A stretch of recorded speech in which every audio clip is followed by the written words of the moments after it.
Boa tarde a todo mundo. Olá, Maria, Júlia, tudo bem? Boa tarde, gente. Que prazer estar aqui com vocês.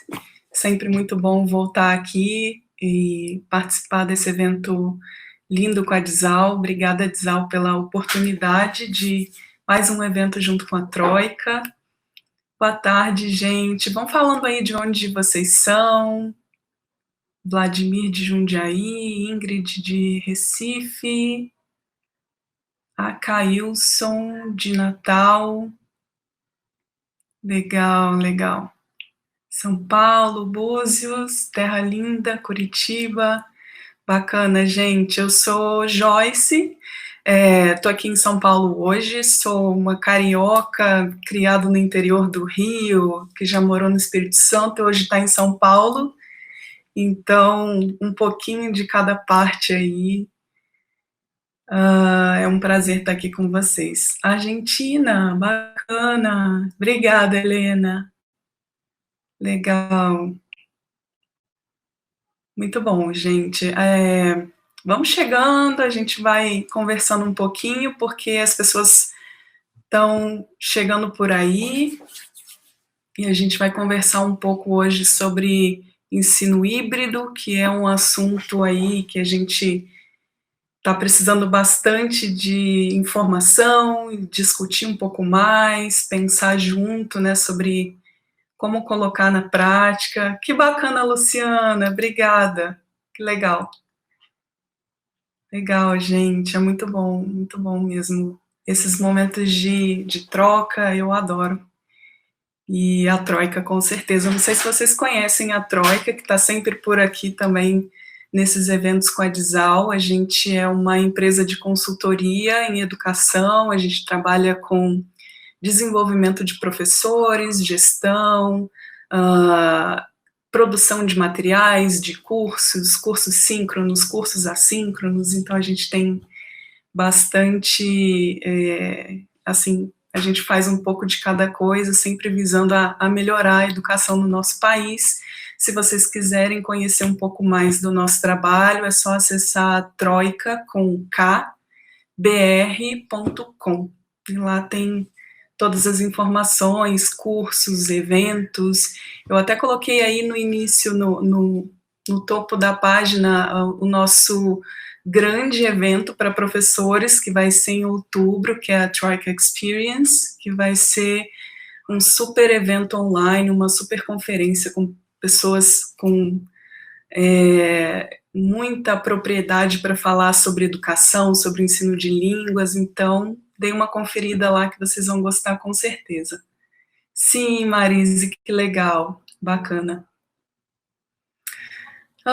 Que bom, tem gente de toda parte aqui, de Bogotá, na Colômbia, Caxias do Sul, tem uma amiga muito querida em Caxias do Sul agora, neste exato momento. Legal, gente, boa tarde, Sônia, todo mundo de Blumenau, bacana, Sônia. Legal, gente, eu acho que nós podemos começar o nosso papo, então.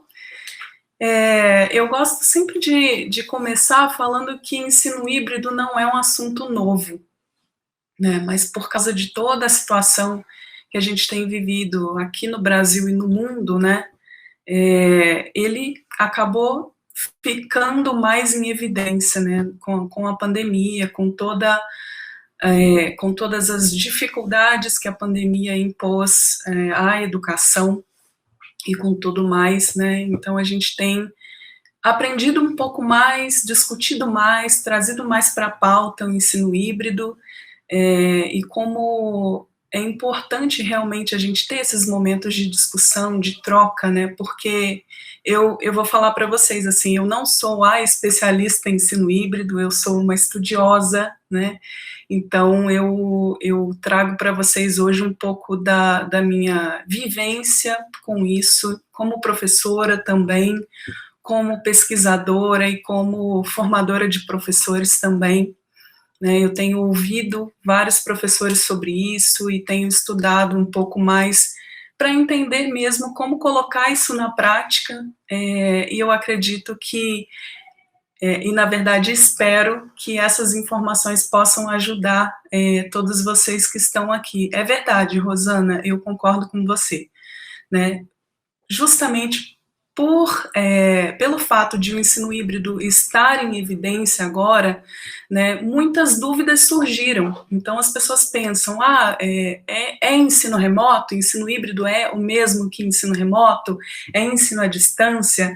É transmitir uma aula que está sendo ali, que está acontecendo ao vivo na escola? Então, são várias questões, várias dúvidas que vão surgindo.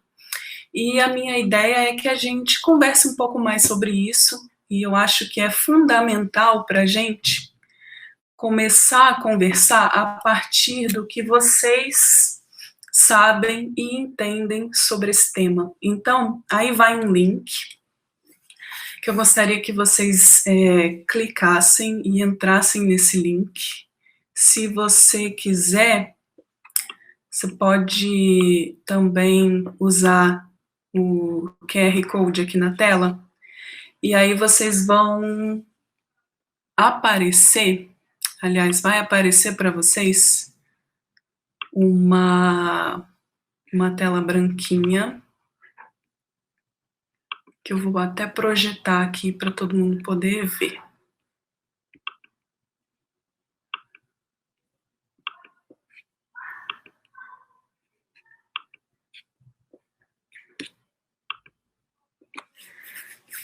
E a pergunta é, o que vocês entendem, o que vocês conhecem sobre ensino híbrido? É só clicar aí e colocar a sua resposta.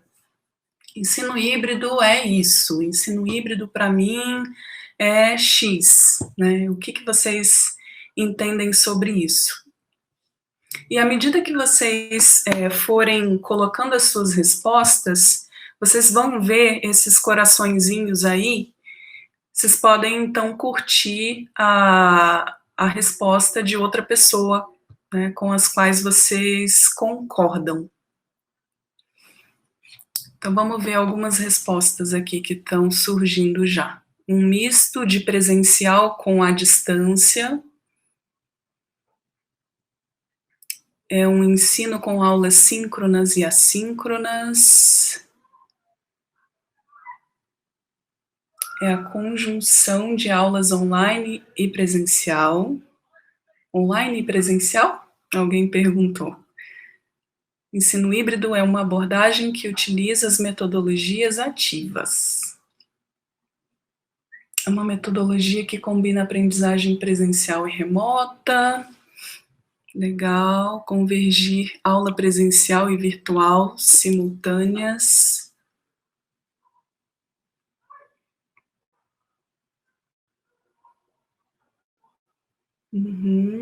Alunos mais no centro da aprendizagem.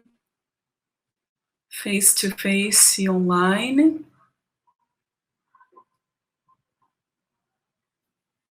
Vamos lá, o que vocês entendem sobre ensino híbrido?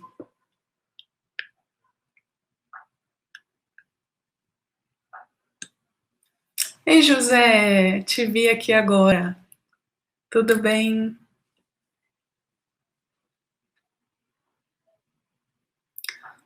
Combinação de aprendizagem online e presencial. Alguém escreveu em espanhol, eu acho lindo, mas eu não me arrisco a falar em espanhol ainda. Vamos lá. Então, a maioria das pessoas acredita que seja essa junção do online com o presencial, seja esse misto de aulas online e presencial, realizadas presencialmente, né? Retomado em aulas face-to-face, convergir aula presencial e virtual simultâneas.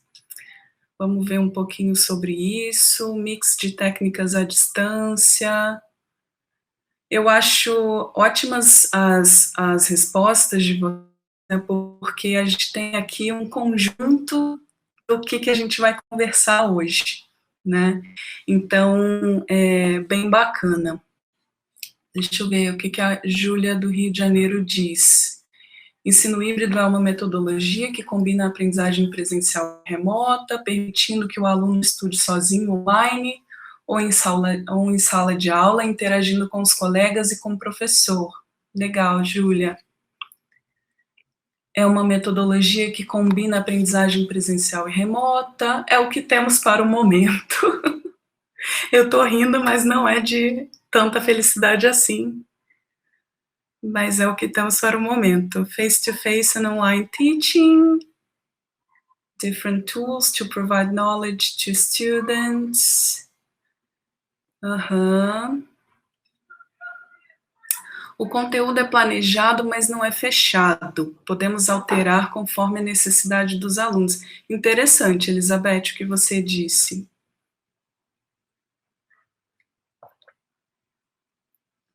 Legal, gente. Muito bacana.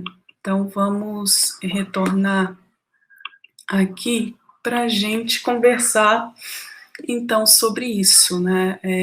São várias questões, muitas questões envolvidas, e eu gosto muito desse documento, que foi um documento que a Secretaria de Educação do Rio Grande do Sul lançou logo no início da pandemia, na verdade não tão no início assim, foi em maio, a gente estava ali no meio daquele turbilhão, né, e a Secretaria de Educação do Rio Grande do Sul lançou essas orientações para trabalhar com o ensino remoto, tendo em vista, então, o ensino híbrido. E é muito legal esse documento, porque ele é bem ilustrativo e ele mostra exatamente o que vocês falaram ali, né? Que o ensino híbrido é esse conjunto de atividades, e aí a gente vai ter atividades síncronas e atividades assíncronas, né? E a isso se dá o nome de ensino híbrido. Mas tá, hoje em dia, depois da pandemia, eu acho que essas possibilidades aumentaram ainda mais, porque antes a gente pensava assim, atividade síncrona, atividade presencial e atividades à distância, isso é ensino híbrido, né? E aí as variedades todas. Com a pandemia, isso tudo se intensificou e as possibilidades aumentaram, e, na verdade, acho que o nosso olhar também se voltou a tantas possibilidades disponíveis. Então, a gente pode considerar, por exemplo, a aula presencial e uma pesquisa que o professor pediu para os alunos realizarem em casa, como um ensino híbrido, né? E aí o resultado dessa pesquisa colaborando de novo para o estudo presencial, práticas em laboratório, e-mails combinados com aulas gravadas, né, videoaulas que a gente tem. Hoje, né, esse boom do Google Meet, do Zoom e outras plataformas, né, então essa aula online síncrona ali, combinada com atividades que podem ser realizadas posteriormente, né, exercícios conectados em plataformas, exercícios desplugados, né, e é interessante quando eu vi esses exercícios desplugados, porque eu penso então que, na verdade, a gente já trabalha com isso há muitos e muitos anos, né, sempre houve essa possibilidade de fazer atividades em casa, né, as atividades de casa também. Mas, enfim, são várias as possibilidades de trabalhar o presencial com a distância, o síncrono com o assíncrono, aulas síncronas e atividades sem ser na internet, desplugadas, como o documento diz. São muitas e muitas as possibilidades. Alguém me perguntou aqui, que eu já perdi a pergunta, sobre qual era a ferramenta. O nome é Slice. É uma ferramenta muito legal que eu super indico para vocês utilizarem em sala. Vocês não precisam de cadastro nem nada. Bem simples. Entrou, escolheu o layout e coloca ali a atividade que você gostaria de propor e pronto. É bem, bem legal, né? E aí a gente tem junto com essas possibilidades todas, né, os diferentes nomes que se dá a ensino híbrido, né, em inglês, por exemplo, a gente vê muito blended learning, né, e aí algumas pessoas falam assim, na verdade, então não seria ensino híbrido, seria aprendizagem híbrida. Sim, entenda como quiser, né, assim, é uma questão de tradução, eu acho que, e na verdade o nosso foco, com certeza, precisa estar nos alunos, né. Também é chamado de mixed mode, a gente pode encontrar pesquisas com essa nomenclatura, o hybrid learning, né, e online supplemented learning, são nomes diferentes que eu já encontrei em algumas pesquisas e que é possível que vocês já tenham visto também, né. E aí, eu gosto dessa definição de Hornstecker sobre ensino híbrido, né. Eles dizem que o ensino híbrido é qualquer programa educacional formal no qual um estudante aprende, pelo menos em parte, por meio do ensino online, com algum elemento de controle do estudante sobre o tempo, o lugar, o caminho e ou o ritmo. E isso é muito interessante porque a gente pode tirar duas principais informações dessa citação. Primeiro, pegando essa parte do por meio do ensino online, pelo menos em parte. Então, a gente percebe, de fato, essa possibilidade de trabalhar tanto online como presencial, né? Outra questão que eu acho super relevante aqui é justamente esse elemento de controle dos estudantes sobre o tempo, sobre o lugar, sobre o caminho que vai tomar, sobre o ritmo a ser considerado ali na realização das atividades, né? Então, tudo isso contribuindo para que eles tenham cada vez mais voz, protagonismo, responsabilidade, que é uma coisa que eu acho super importante da gente considerar nesses tempos, né, porque quando a gente fala muito sobre autonomia, protagonismo, ok, isso é super importante, eu concordo demais, né, mas considerando todo o tempo atual e todas as coisas que ele traz, né, é importante a gente pensar em como garantir que esses estudantes aprendam a ser cada vez mais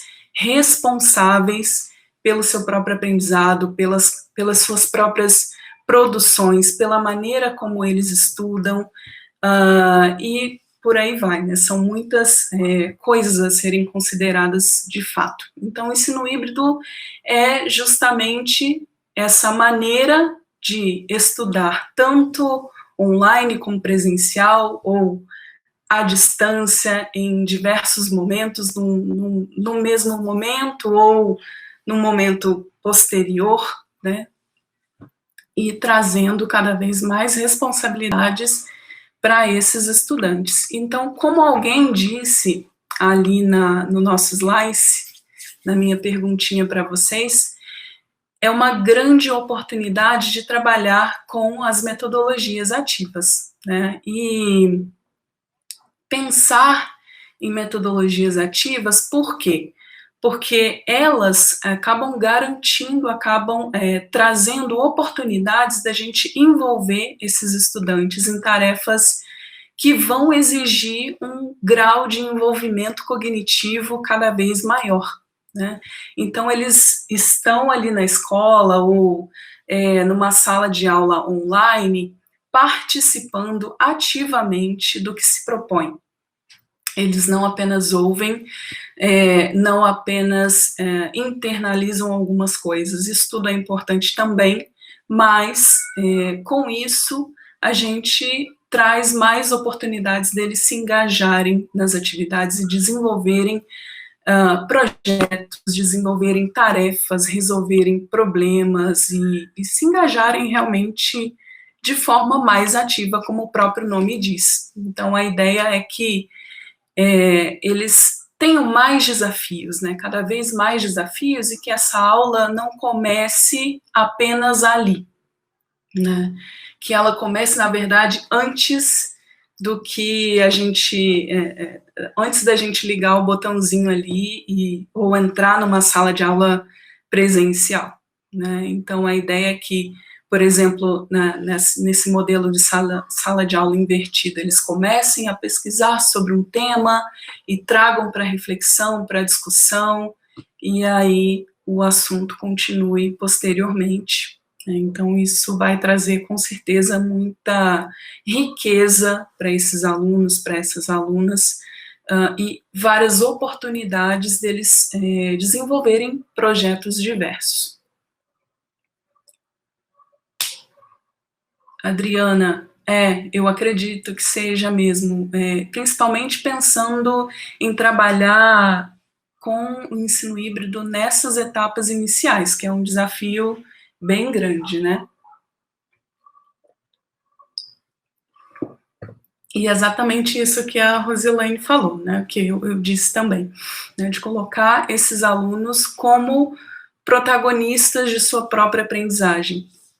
E aí pensar esse protagonismo também como uma responsabilidade maior, né, do que, na verdade, eles tinham antes. E é interessante a gente pensar também que a família tem tido cada vez mais oportunidades, e isso tem sido desafiador, né, de cooperar com esse protagonismo desses alunos. E, na verdade, é um desafio também no sentido de que, às vezes, a gente, como pai, como mãe, acaba fazendo alguma coisa para os alunos e, às vezes, limitando esse protagonismo. Então, é importante refletir um pouco sobre isso também. Mas, continuando o pensamento anterior, né, isso que a gente tem construído juntos, de pensar nos estudantes como protagonistas de sua própria aprendizagem e como que essas práticas colaborativas podem realmente ser elementos bem importantes nesse sentido também. Porque quando a gente pensa em colaboração, a gente prevê grupos, a gente prevê interação, atividades desafiadoras para que os alunos desenvolvam juntos, né? Então, isso tudo vai acabar colaborando para que eles, de fato, exerçam esse protagonismo que é esperado. E aí, pensando em aprendizagem colaborativa, né, é justamente isso que eu acabei de dizer. Ela enfatiza o papel da interação, da colaboração em trabalhos realizados em pares, em grupos de alunos, no intuito de envolvê-los nessa co-construção de conhecimento. Então, não é simplesmente colocar os alunos em pares, ou colocá-los em grupos e dar uma atividade qualquer para eles fazerem, né? É trazer oportunidades de construção conjunta, de reflexão, e para que eles pensem e resolvam e conduzam e construam coisas juntos. Exatamente, Rosana. Então, pensando nessas coisas, né, pensando nessas coisas todas que eu falei para vocês, que vocês falaram para mim, e eu estou vendo aqui, acabei de ver que vocês gostaram bastante do slide, deixaram colorido, é assim mesmo. Mas então, eu pensei em 3 cenários com 3 tipos de atividades, tentando colocar isso em prática e tentando instigar vocês a pensarem como trabalhar isso tendo em vista o ensino híbrido. Como que o ensino híbrido pode ser trabalhado, aliás, como essas atividades podem ser trabalhadas no ensino híbrido, nesse modelo, né? A primeira atividade, Types of Music, é uma atividade que eu fiz com uma turma de 2º ano de ensino médio alguns anos atrás, talvez 4 anos atrás, né? E coloquei, na verdade, só um pedacinho para a gente pensar juntos, né? O que seria trabalhado online, o que poderia ser trabalhado no presencial, o que poderia ser trabalhado de forma síncrona ou assíncrona. Isso vocês vão me dizer, e eu vou trazer uma sugestão também, né? Porque, na verdade, a minha intenção não é trazer respostas para ninguém, né? Eu não tenho as respostas sobre os dilemas e os desafios do ensino híbrido. Mas eu acho que se a gente pensar juntos, a gente vai ter um resultado bem bacana. Então, o primeiro, a atividade poderia começar assim, né? Have different stations in the classroom. Então, cada estação poderia ser um tipo de música, esses ou outros, né? Leave a text, lyrics of songs by different singers, curiosities about famous bands in each situation. Então, a gente deixaria cada estação. Se a gente for pensar numa sala de aula presencial, a gente deixaria as carteiras distribuídas na sala, e aí um tipo de música em cima de cada, e também a gente poderia escolher outros elementos, né, como um texto sobre a banda, uma letra de música, alguma curiosidade, alguma coisa que chame a atenção dos alunos, né, em cada estação. Em seguida, a gente poderia organizar a turma, né, em grupos menores, e cada grupo receberia um cartão, uma folha e tal, com perguntas que eles pudessem responder com base nesse material deixado em cada estação. Então, o grupo do rock, o grupo passaria na estação do rock, responderia as perguntas com base naquele material. Depois dali, sei lá, 2 minutos depois, 3, eles mudariam todos de grupo e iriam para o próximo estilo musical, e assim por diante, até eles passarem em todos. E depois, né, eles, depois de visitarem todas as estações, fariam uma roda e conversariam, discutiriam sobre as perguntas. Bem, o que a gente pode fazer a partir dessas ideias, né? Claro, trabalhando a língua, algum aspecto gramatical, talvez, vocabulário e tudo mais, né? Então, as minhas perguntas para vocês. O que nessa atividade pode ser feito? Presencialmente, online, ou de forma síncrona, e offline de forma assíncrona. E eu vou voltar para vocês verem que estágio, qual dessas atividades poderia ser trabalhada de forma assíncrona, síncrona, presencial. O que vocês acham? Vocês podem me responder aqui do ladinho, na caixinha.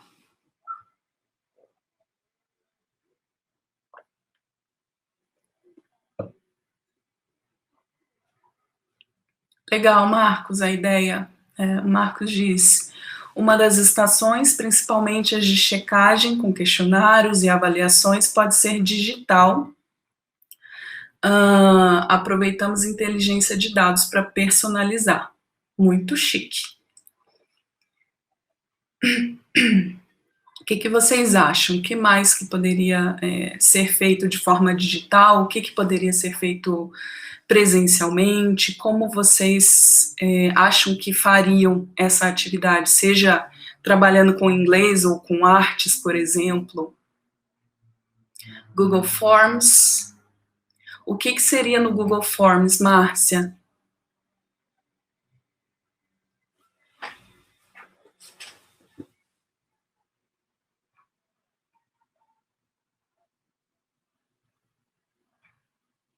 Uhum.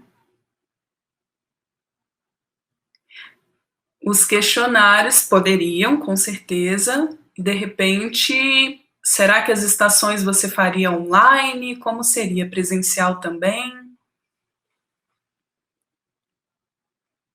Vamos ver aqui o que as outras pessoas estão dizendo. Me parece mais fácil no presencial, não visualizo muito no online. Ok, Maria. A Cailson, de forma assíncrona, as docentes podem fazer a pesquisa, ao invés de receber o texto pronto, na aula síncrona, apresentar suas pesquisas e desenvolver um quiz para todas as pessoas da sala. Legal, legal. Gostei da ideia do texto, de os próprios alunos construírem esse texto, né? De repente, com base numa banda que eles gostam, em alguma informação que eles pesquisaram anteriormente, aí a gente já traz a sala de aula invertida, né? Vídeos interativos, igualmente interessantes. Uhum. Seleção de rádios, ok. Os estudantes gostam de utilizar novos apps, poderia usar o WordWall, ser online. A estação com curiosidades, trechos de letra poderia ser online, um quiz com pontuação, ou utilizar sites como Lyrics Training, que é um ótimo site para trabalhar música. Uhum. Breakout rooms. Acho que os aprendizes podem fazer uma curadoria das estações de rádio, rádios online. Legal, o pessoal está gostando das rádios, né? Uhum. Interessante, Akemi, explorar esse momento econômico, histórico, né? Como que, de repente, isso está sendo retratado nas músicas. Bacana. Assíncrona, lyrics, curiosities. Elisa faria tudo digital, usando Padlet e HyperDocs para as estações, breakout rooms para as discussões. Bacana. Uhum.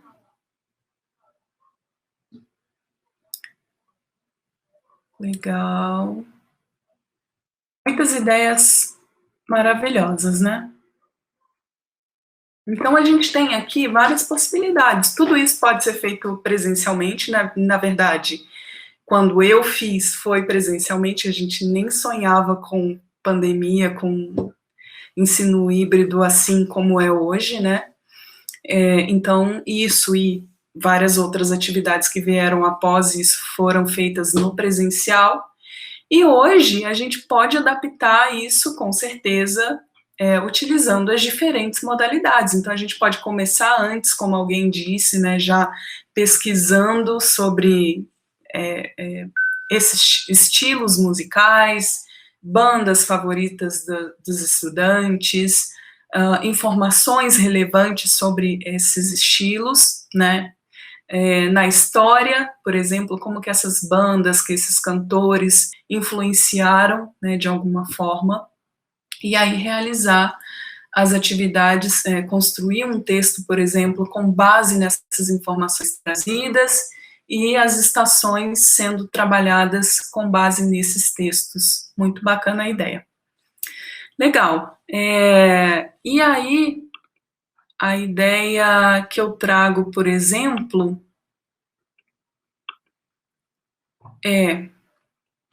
né, a gente pode trabalhar com as estações na sala de aula presencial e a discussão online ou uma tarefa assíncrona. O que seria essa tarefa? O que pode vir depois? Questões, produção de playlist colaborativa, e aí eu gostei muito da ideia das rádios, né, que vocês colocaram, que é uma outra possibilidade rica também. E aqui, na verdade, seria um pouco até parecido, porque eles construiriam essa playlist colaborativa, né, com estilos musicais que eles gostam, cantores que eles gostam, né, e aí eles podem usar Spotify, por exemplo, e outros aplicativos que com certeza poderiam agregar, né, além de apresentações, posters e outras coisas também. Uhum. Legal, André, eu gosto muito da sua ideia, que depois eles podem ter um Google Meet geral, em que todos compartilham o que aprenderam em cada estação. Muito bacana. com certeza. Isso pode ser feito aqui nessa fase de apresentações, por exemplo, né?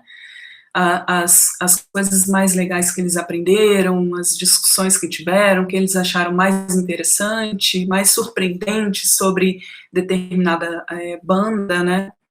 Isso é muito legal. Então, são várias as possibilidades aqui. Num segundo momento, num segundo cenário, eu pensei numa atividade que eu vi, na verdade, a professora de artes do meu filho fazendo no ensino fundamental 1, no segundo ano. Então, eles estavam trabalhando sobre meio ambiente, né, num projeto sobre meio ambiente, e aí ela trouxe o seguinte, né, eles leram um poema sobre meio ambiente, foi muito legal, as crianças participaram, lendo o poema. Em seguida, eles conversaram sobre o Dia Mundial do Meio Ambiente, né? O que podemos fazer para cuidar do meio ambiente? Qual é a sua parte em cuidar do meio ambiente? Então, foram criadas regras de boa convivência com o planeta, né? E aí ela foi trazendo o assunto para a importância da coleta seletiva, o que eu achei muito legal, né? E aí a proposta foi que as crianças construíssem uma coleta seletiva de rolinhos de papel higiênico. Eu até deixei aqui para vocês verem. E aí elas podiam colorir do jeito que quisessem, usar papel colorido, etc. Né? E a minha pergunta para vocês, né, como que a gente poderia fazer isso, né, pensando também de novo, o que pode ser feito presencialmente, o que pode ser feito online ou de forma assíncrona, alguma outra tarefa, o que vocês acham?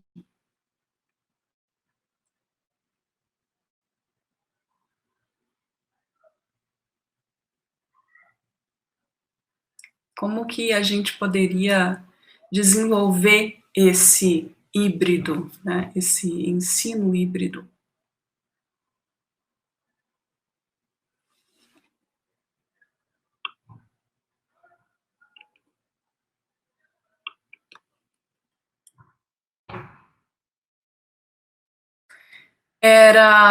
Não era, é uma escola com projeto bilíngue, mas não era aula de inglês, era artes mesmo.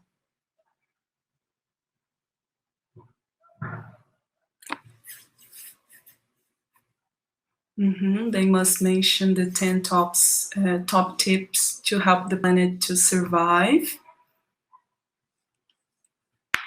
Júlia, a ideia da Júlia, trabalhar o Dia da Consciência a partir de poemas, mas aí estou falando do meio ambiente, Júlia. Sugestão da Kemi, aula invertida, pesquisar em casa e trazer para discussão, né?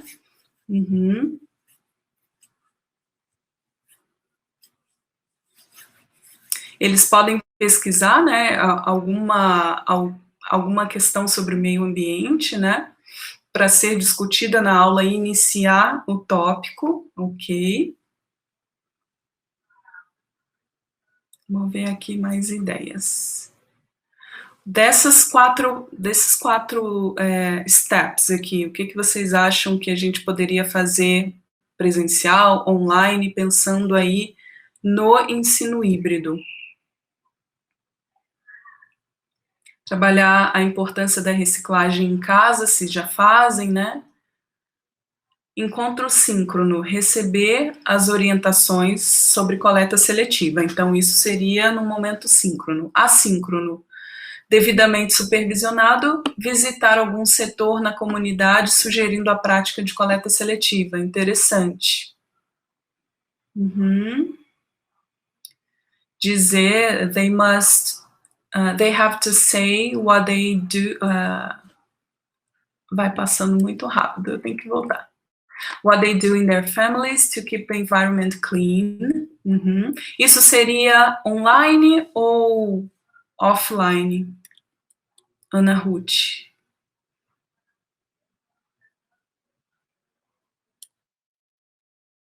Arts and Crafts, São muitas ideias, offline, ok.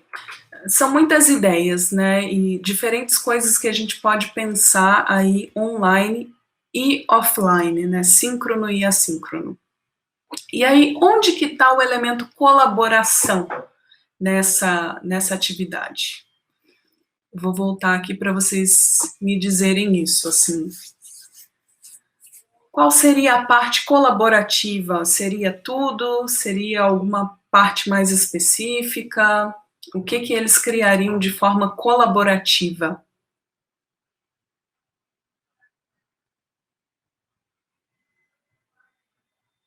Legal, Ivone, sua ideia, muito legal.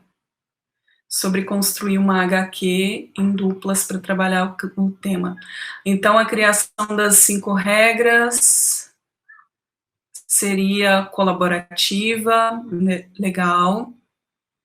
E a parte da coleta seletiva também poderia, de repente, em grupo eles criariam toda essa parte, né? Mas aí isso teria que ser presencial ou online também funcionaria? O que você acha, Andréia? As 5 regras seria colaborativa, na leitura pode ser de cada um, então faria individualmente.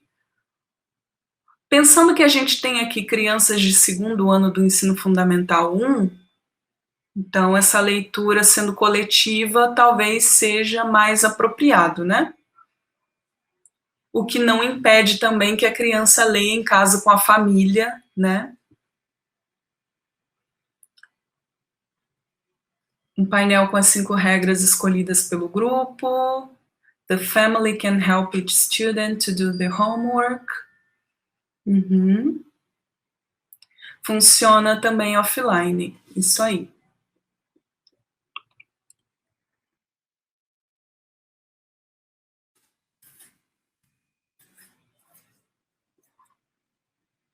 Bacana, Rosana. Muito legal. Isso, então a gente teria essa colaboração tanto no momento de leitura, que pode ser inclusive feita em casa, né, num momento anterior à aula e depois retomado, né, as crianças construiriam as regras, né, para conviver com o planeta de forma colaborativa, também poderiam construir a coleta seletiva de forma colaborativa, cada um construiria uma latinha, né, da coleta seletiva, uma cor diferente. Isso, e aí várias outras atividades podem ser desenvolvidas, claro, dentro dessa proposta. No caso da aula do meu filho, ela fez isso tudo de forma síncrona, né, os alunos em casa e ela na casa dela, e aí ela tinha pedido todo o material antes e eles foram construindo, né, com as famílias. Eu fui lá, tesourinha, ajudando a cortar os papéis e incentivando a escrita e tudo mais. E o que aconteceu presencialmente foi que eles levaram as suas coletas seletivas para a escola e apresentaram para os colegas. Então, foi feita dessa forma, no caso dele.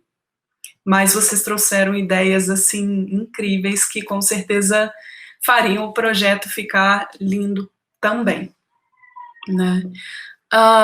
E aí, a ideia é, nesse caso aqui, né, o projeto em uma aula online, ou de forma assíncrona, como vocês disseram, pesquisa, tarefas iniciais relacionadas ao tema, e as produções expostas em aula presencial, ou até mesmo de forma síncrona, né, que poderia perfeitamente ser feita assim também.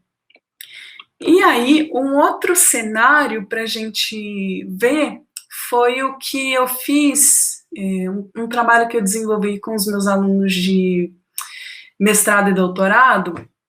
Eu trabalho com inglês técnico com eles também, e a gente estava trabalhando o gênero abstract, né? Então, a gente, depois de várias aulas, várias construções, análises, leituras, entendendo estrutura de um abstract e tal, eles tiveram que escrever os seus abstracts, né? E aí, o que foi desenvolvido com eles foi o seguinte, né? Que eles escreveram os seus abstracts com base nas pesquisas que eles já desenvolvem na universidade. A ideia foi que eles escolhessem um tema, o seu tema de preferência, de repente um trabalho que já tivessem apresentado antes, e criar o abstract de acordo com a estrutura que a gente tinha trabalhado, com algumas questões, como número de palavras, introdução, metodologia, conclusão, resultado, etc. Então, eles pegaram seus abstracts, seus resumos lá de trabalhos que eles desenvolvem e adaptaram aqui para o inglês, no caso, e com a estrutura que eles haviam trabalhado em aula. Isso foi feito de forma online, né, e todo o acompanhamento dessa atividade de forma assíncrona, através do Google Classroom, né. Então, a gente percebe que são diferentes as maneiras de utilizar esse ensino híbrido, de colocar isso em prática, né. Então, no caso deles, a gente teve encontros online,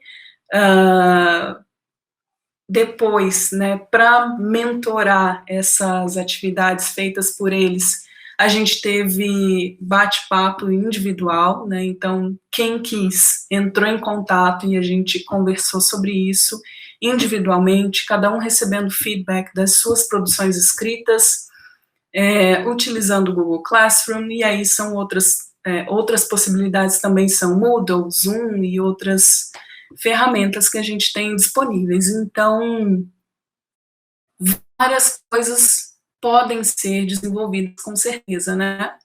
Alguém tinha falado, não lembro agora, sobre a questão de uma atividade voltada para questões raciais. E até um projeto que eu desenvolvi, na verdade, terminei essa semana com as turmas de graduação, né? A gente conversando sobre racismo, como ser antirracista, e aí eles tiveram que produzir para mim um manual antirracista com base no livro da Djamila Ribeiro, né? Só que aí os manuais deles poderiam ser mais livres, né, no formato que eles quisessem. E aí eu tive, então, páginas no Instagram que eles criaram, e aí criaram uns posts bonitinhos explicando várias coisas. Eu tive convite para manifestação, né, pró Black Lives Matter, tive cartazes, né, tive outra coisa, tive uma página, eu tive uma outra página, isso, foram 4 grupos. Então, foi, assim, um trabalho riquíssimo, né, que eles desenvolveram ali. No online, nós começamos na aula síncrona, eles tiveram atividades assíncronas e eles depois me enviaram os trabalhos e apresentaram os trabalhos também de forma síncrona. Foi muito bacana, inclusive esse projeto vai ser publicado, então as pessoas vão poder ter acesso a ele em breve. Então, o que a gente pode tirar disso tudo? A gente falou muito sobre a questão do protagonismo, da autonomia, e é uma coisa que eu ressalto aqui, né, de como essa autonomia, ela é muito relevante nesse processo, e pensando em ensino híbrido também, né, e aí quando eu falo de autonomia, eu penso muito em jovens e adultos, no sentido de que as crianças ainda não têm essa maturidade para gerenciar a própria aprendizagem. Então, com esses trabalhos, a gente acaba incentivando cada vez mais essa gestão da rotina e de hábitos, né, dos estudantes com relação à sua própria aprendizagem, aos seus estudos, aos seus compromissos, né? As tarefas que eles precisam realizar, então sempre gerenciar a sua própria agenda, né, que às vezes a tendência é procrastinar, e aí no ensino híbrido, como a gente tem diversas atividades acontecendo ao mesmo tempo, é super importante essa autoconsciência de que a gente precisa cada vez mais dessa gestão aí, com mais responsabilidade das coisas que a gente precisa fazer, né? E ajudá-los a construir as suas próprias listas de checagem do que eles precisam fazer, do que já foi feito, e aí as próprias plataformas que a gente usa, né, acabam ajudando nesse sentido também. Com isso também a participação deles nas escolhas, e isso é super legal. Então eu estava desenvolvendo um trabalho com a turma de graduação, e eles, quando a gente estava na primeira etapa dividindo os grupos para o projeto, esse projeto que eu falei para vocês sobre antirracismo, a minha ideia inicial era colocá-los no Zoom, e ali no Zoom a gente ia criar os grupos em breakout rooms. Mas aí a gente foi percebendo pela conversa que não ia rolar muito, porque eles não queriam grupos aleatórios, eles queriam ficar com as pessoas que eles já conhecem, e para mim, super ok isso. Então, o que a gente fez? Como eu tinha criado um Google Doc para cada grupo, para eles conversarem e decidirem o que eles iam fazer, o formato do manual que eles iam criar, eles já rapidamente criaram um grupo no WhatsApp e colocaram um link de convite, e aí as pessoas que entravam no grupo já entravam ali, eles decidiram tudo, me passaram o formato do trabalho que eles iam criar, e ok, eu deixei super aberto assim para eles decidirem isso, e foi muito positivo, o trabalho fluiu super bem. Então essa possibilidade de escolher é muito importante para eles, né? Dá esse sentimento de autonomia, de que eles fazem parte realmente. E tudo isso gerando essa reflexão sobre o próprio aprendizado, né? Como que isso tem me ajudado a aprender? Eu estou evoluindo? Qual é o meu papel aqui, né? Eu tenho responsabilidades também, então isso é muito bacana. Bom, eu espero que a gente tenha tido um bom papo, a hora passa voando, né? Mas eu tenho aqui algumas referências que eu usei, e vocês podem depois, se quiserem, entrar em contato comigo, caso queiram o link, algum link específico. Eu publiquei também esses dias, semana passada, se não me engano, esse texto, Reflexões sobre o Ensino Híbrido, aqui no site da Dizal, que seria legal se vocês lessem, também tem muito a ver com o que a gente conversou. Inclusive lá eu falo um pouquinho sobre esse projeto do antirracismo, né, como aconteceu. E deixo aqui o meu contato, caso alguém queira entrar em contato comigo. É um prazer ter ficado aqui com vocês um pouquinho. Obrigada por terem vindo. Obrigada, gente. Um abração.